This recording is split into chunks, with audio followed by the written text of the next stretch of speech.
ಪದ್ಮಶ್ರೀ ಪ್ರಶಸ್ತಿ ಪುರಸ್ಕೃತೆ ವೃಕ್ಷಮಾತೆ ಸಾಲುಮರದ ತಿಮ್ಮಕ್ಕ ವಯೋಸಹಜ ಕಾಯಿಲೆಯಿಂದಾಗಿ ಶುಕ್ರವಾರ ಬೆಂಗಳೂರಿನ ಜಯನಗರದಲ್ಲಿರುವ ಅಪೋಲೋ ಆಸ್ಪತ್ರೆಯಲ್ಲಿ ನಿಧನರಾಗಿದ್ದಾರೆ.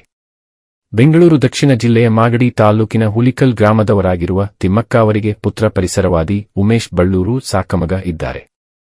2 ದಿನಗಳ ಹಿಂದೆ ಉಸಿರಾಟದ ತೀವ್ರ ಸಮಸ್ಯೆಯಿಂದಾಗಿ ಅವರನ್ನು ಅಪೋಲೋ ಆಸ್ಪತ್ರೆಗೆ ಸೇರಿಸಲಾಗಿತ್ತು. ಆದರೆ ಚಿಕಿತ್ಸೆಗೆ ಸ್ಪಂದಿಸದೆ ಕೊನೆಯುಸಿರೆಳೆದರು ಎಂದು ಕುಟುಂಬದ ಮೂಲಗಳು ತಿಳಿಸಿವೆ.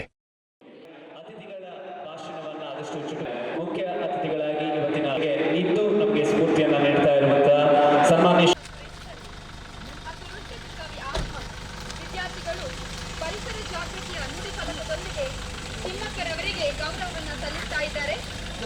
ಚೆಂಡೆ ನಾದದೊಂದಿಗೆ ಇದೀಗ ಮೆರವಣಿಗೆಯ ಸ್ವಾಗತ.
ಅಜ್ಜಿ ಅದನ್ನ ಕೈ ಇಟ್ಕೊಂಡು ಹಾಕಿ ಅಜ್ಜಿ ಕೈ ಇಟ್ಕೊಳ್ಳಿ.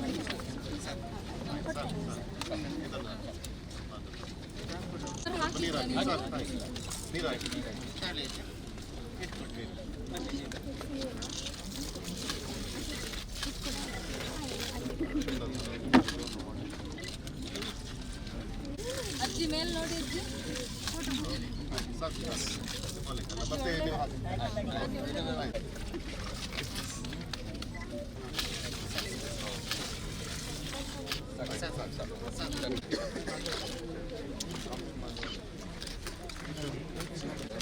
ಇದು ಫುಲ್ ಹಾಕಿ ಬಿಡುವಲ್ಲ ಸರ್.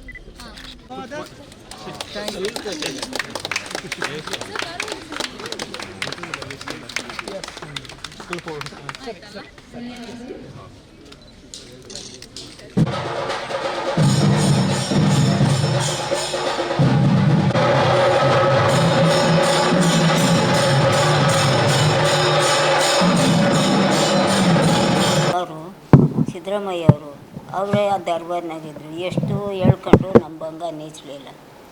ಈ ಪೇಪರ್ನವರು 100 ಜನ ಬೇಕಾದರೂ ಬಂದು ನಮ್ಮನ್ನು ಆಶೀರ್ವಾದ ಅಂತ ಹೇಳ್ಕೊಂಡು ಆ ಆಶೀರ್ವಾದ ತಗೊಂಡೋಗಿ ಅವ್ರಿಗೆ ಹೇಳಿರು.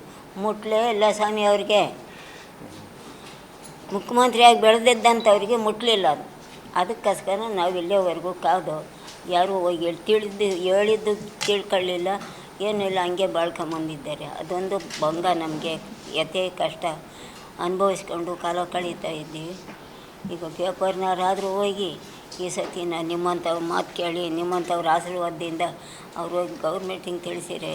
ಈಗ ಇವರು ಅವ್ರ ಹೆಸರೇನಪ್ಪ,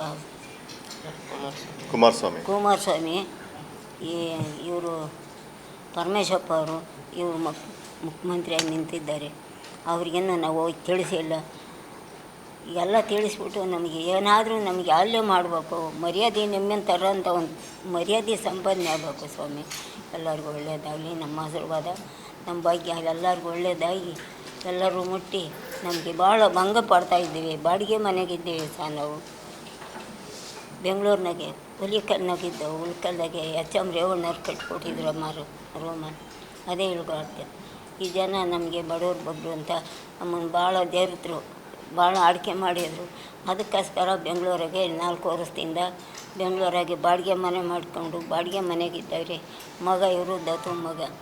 ಅವ್ರ ತಾಯಿ ಬಂದು ಮಾಗಡಿಗೆ ಬಂದು ದತ್ತು ಮಗನ ಮಾಡಿ ನಮ್ಮ ಕೈ ಕೊಟ್ಟಿದ್ದಾರೆ.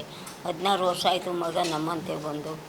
ಅದು ನಮಗೆ ಮಗನಾಗಿ ಬಾಳ್ತಾ ಇದ್ದಾರೆ ಅವರು. ನಿಜ, ಅವ್ರ ಸತ್ಯ ಅವ್ರನ್ನ ಕಾಪಾಡಿಕೊಂಡು ಮುಂದೆ ಮುಂದೆ ಆದ್ರೂ ಆ ಸತಿಪತಿ ಭಾಗ್ಯ ಬಾಳೋಂತೆ ಒಂದು ದಾರಿ ಮಾರ್ಗ ಆಗಲಿ ಅಷ್ಟು ನಿಮ್ಮಂಥವ್ರಿಂದ ಆಲ್ಯವಾಗಲಿ ಸ್ವಾಮಿ. ನನಗೆ ನಾನೇನು ಹೊತ್ಕೊಂಡೋಗಲ್ಲ, ಮಗನಿಗೊಂದು ಒಳ್ಳೇದು ಮಾಡೋಣ ಸ್ವಾಮಿ. ಆಯ್ತು, ನಿಮಗೆ ಭಾಳ ಧನ್ಯವಾದಗಳು ವೃಕ್ಷಮಾತೆ ಡಾಕ್ಟರ್ ಸಾಲುಮರದ ತಿಮ್ಮಕ್ಕ.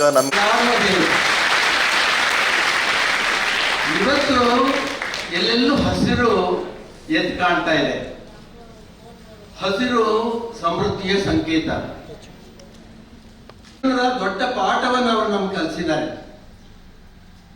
ಅವರ ಹಿನ್ನೆಲೆ ನೋಡಿ, 105 ವರ್ಷಗಳ ಹಿಂದೆ ಯಾವುದೇ ಸೌಲಭ್ಯ ಇಲ್ಲದೆ ಇರ್ತಕ್ಕಂಥ ಒಂದು ಹಳ್ಳಿಯಲ್ಲಿ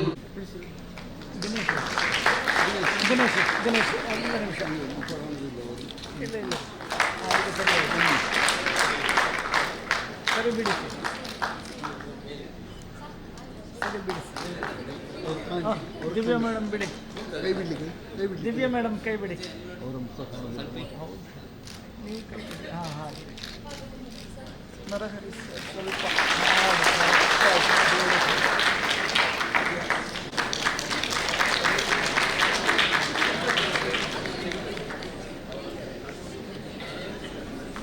ಬೇಕಾಗಿ ಕೇಳ್ಕೊಳ್ತಾ ಇದ್ದೇನೆ.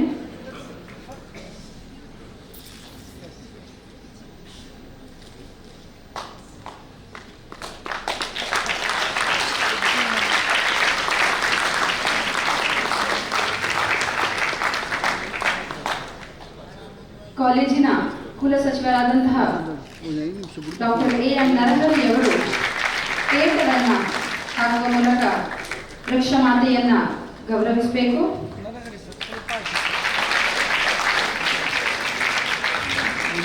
ಶ್ರೀಯುತ ದಿನೇಶ್ ಹೊಳ್ಳಾರ್ ಅವರು ಸ್ಮರಣಿಕೆಯನ್ನ ನೀಡುವ ಮೂಲಕ ವೃಕ್ಷಮಾತೆಯನ್ನ ಸನ್ಮಾನಿಸಬೇಕಾಗಿ ಕೇಳ್ಕೊಳ್ತಾ ಇದ್ದೇನೆ.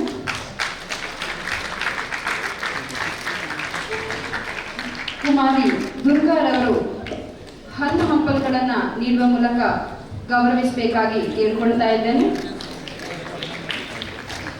ಶ್ರೀಮತಿ ಶಿಲ್ಪಾರವರು ಸನ್ಮಾನ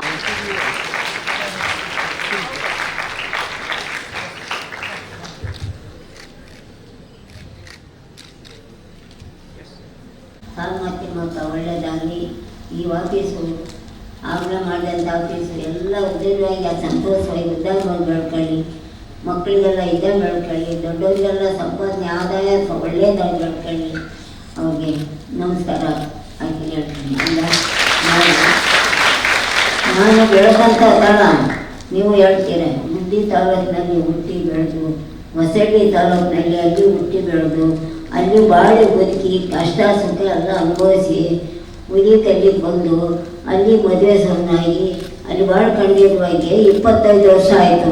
25 ವರ್ಷದವರೆಗೂ ಮಕ್ಕಳು ಭಾಗ್ಯ ಇಲ್ಲ ಅಂದು ನಮ್ಮ ಪತಿಯವರು ಮಕ್ಕಳು ಭಾಗ್ಯ ಇಲ್ಲದ ರಾತ್ರಿಯೆಲ್ಲ ಯೋಚನೆ ಮಾಡಿ ಮಕ್ಕಳು ಭಾಗ್ಯ ಇಲ್ಲದಕ್ಕೆ ನಾವು ಮರ ಹಾಕಿ ಬೆಳೆಸಿ ಏನು ಸಾರ್ಥಕ ಅಂದು ಮರನಾದರೂ ಹಾಕಿ ಬೆಳೆಸಿ ಒಂದು ಪುಣ್ಯ ಪಡೆಯೋಣ ಅಂತ ಅಂದು ನಮ್ಮ ಪತಿಯವರ ಆಶೀರ್ವಾದ ಒಳ್ಳೆಯದಾಗಿ ಬೆಳ್ಕೊಂಡು ಅವರು ನಾವು ಸೇರಿ ಮರ ಅದಕ್ಕೆ ಒಂದು ಅಲ್ಲಿ ಹಳೆ ರೋಡ್ ಇತ್ತು, ಮಂಡ್ ರೋಡು. ಆ ಮಂಡ್ ರೋಡಿಗೆ ಬೆಳಿಗ್ಗೆ ಆರಕ್ಕೋ ತಗೊಂಡೋಗಿ ಅಲ್ಲಿ ಗುಣಿ ಹೊಡ್ಕೊಂಡು ಒಂದು 10 ಗುಣಿ ಹೊಡ್ಕೊಂಡು ಬಂದು ಬೆಳಿಗ್ಗೆನ ಒಂದು ಪಟ್ಟೆ ಗಾಡಿ ಇತ್ತು, ಹಸ್ಕೊಂಡು ಹಿಡ್ಕೊಂಡು ಪಟ್ಟೆ ಗಾಡಿ ಮೇಲೆ ಕಳ್ಳಿ ಮಚ್ಚೆ ಹಾಕ್ಕೊಂಡು ಅವ್ರ ಮುಂದೆ ಹೋದ್ರು, ನಾನು ಹಿಂದೆ ಹೋದೆ. ಹಸ್ಗಳ ಮೇಯಕ್ಕೆ ಬಿಟ್ಟು ಅವ್ರಿಗೆ ಬೇಕಾದ ಮರಗಳು, ನಮ್ಮ 4 ಮರಗಳಿದ್ದು ಹಳೆವೇನೆ. ಆ ಮರಗಳು ಕತ್ತಿ ಅವ್ರಿಗೆ ಬೇಕಾದ ಕಡ್ಡಿ ಕಡಿದು ಕೆಳಗೆ ಹಾಕಿ ಕಡ್ಡಿ ಎಲ್ಲ ತಲೆ ಎಲ್ಲ ಕಟ್ ಮಾಡಿ ಅವಾಗ ಅವರು ಒಂದು ಗುಣಿಗೆ ಒಂದು 5-6 ಹಾಕಿರು. ನಾನೊಂದು 5 ಹಾಕಿ ಬುಡಕ್ಕೆ ಮಣ್ಣು ತೆಳ್ಳಿ ಬಿಟ್ಟು ಬಿಟ್ಬಿಟ್ಟು ಬೆಳಿಗ್ಗೆನ ನಾನು ಕೂಲಿಗೆ ಹೋಗ್ಬೇಕು. ಕೂಲಿ ಮಾಡಿದರೆ ಊಟದ ಇಲ್ಲ, ಅಷ್ಟು ಭಂಗ ಇತ್ತು. ಭಂಗದಾಗೆ ಬಾಷ್ಟಾನ ಮಾಡಿ ಅವರು ಪಾತಿ ಮಾಡ್ಕೊಂಬರೋಕೆ ಹೋದ್ರು. ಪಾತಿ ಮಾಡ್ಕೊಂಡು ಬರುವಾಗೆ ನಾನು ಕೂಲಿಗೆ ಹೋಗಿದ್ದೆ.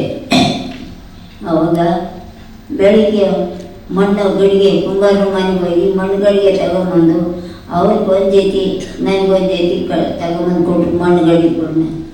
ಸೊಂಟದ ಮ್ಯಾಗೊಂದು ತಲೆ ಮ್ಯಾಗೊಂದು ಹೊತ್ಕೊಂಡು ಒಂದೊಂದು ಗುಣಿಗೆ 2 ಮಣ್ಣು ಗಡಿಗೆ ನೀರು ಇಟ್ಕೊಂಬಂದು ಬೆಳೆಸ್ತು. ಅವ್ರು ಅಡ್ಡೆ ಹುಯ್ಯೋರು, ನಾನು ತಲೆ ಮ್ಯಾಗೆ ಸೊಂಟದ ಮ್ಯಾಗೆ ಇಟ್ಕೊಂಡು ನಾನು ಹುಯ್ಯೋದು. ಹಿಂಗೆಲ್ಲ ಒಂದು ವರ್ಷ ರೆಡಿ ಆಗಿ ಬೆಳೀತು.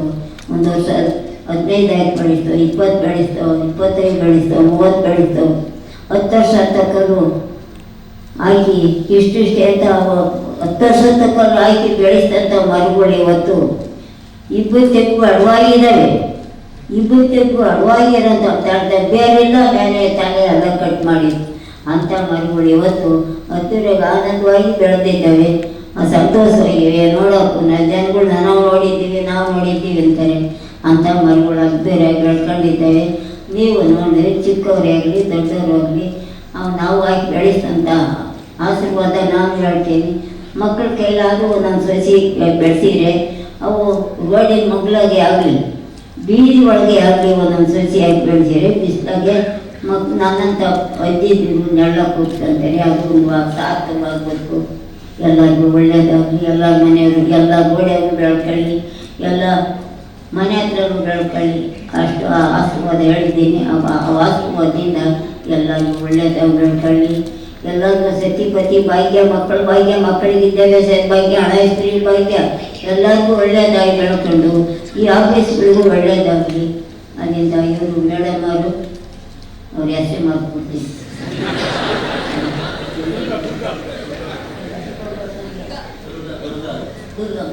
ದುರ್ಗಮ್ಮೇಶ್ವರವರು ಈಗ ಇನ್ನೇನು ವರ್ಷ ತುಂಬಿಲ್ಲ. ಅವಾಗ ಅವರು ನಾವು ಎಲ್ಲ ಜೊತೆಯಾಗಿ ಬೆಳೆದಿದ್ದಕ್ಕೆ ಇವತ್ತು ನಮ್ಮನ್ನು ಕರೆಸ್ಕೊಂಡು ಮನೆ ಊಟ ರಾತ್ರಿಯಿಂದ ಊಟ ಉಪಚಾರಣೆ ಮಾಡಿಕೊಂಡು ಅವ್ರ ಮನೆಗೆ ಸ್ನಾನ ಮಾಡಿಕೊಂಡು ಅವರಿಗೆ ಆಶೀರ್ವಾದ ತಗೊಂಡು ಅವ್ರು ಉದ್ದಾರ ಬೆಳ್ಕೊಳ್ಳಿ. ಸೈಕರು ಬಡತನದಾಗಿದ್ದು ನಾವು ಅವ್ರ ಜೊತೆಯಾದಾಗ ಇವಾಗ ಸುಖವಾಗಿ ಬೆಳೆದಿದ್ದಾರೆ. ಸತಿಪತಿ ಬಾಯಿಗೆ ಚೆನ್ನಾಗಿತ್ತು.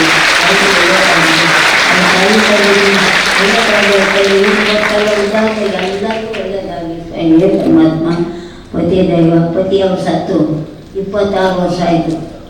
26 ವರ್ಷದಿಂದ ಪತಿ ಇಲ್ಲ ನೋಡಿ. ಮಗ ದತ್ತು ಮಗಳಿಗೆ ಬಂದು ಅವ್ರ ತಾಯಿಯೇ ದತ್ತು ಮಗನ ಮಾಡಿಕೊಟ್ಟಿದ್ದಾರೆ. 14 ವರ್ಷ ಆಯಿತು ಮಗನು ಬಂದು. ಮಗ ಅಂತ ಮಗ ಹುಟ್ಟೋದು ಕಷ್ಟ.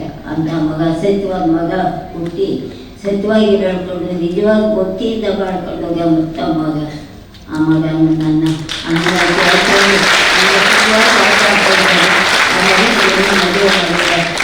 ಮದುವೆ ಮಾಡಬೇಕು ಅಂತ ಹೇಳ್ಕೊಟ್ಟು ಬಂದಿದ್ದಾರೆ.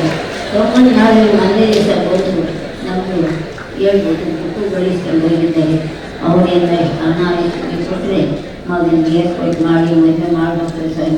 ನಿಮ್ಮ 10 ಜನ ಆಶೀರ್ವಾದ ಮಗನ ಒಳ್ಳೆಯದಾಗಿ ಹೇಳ್ಕೊಂಡು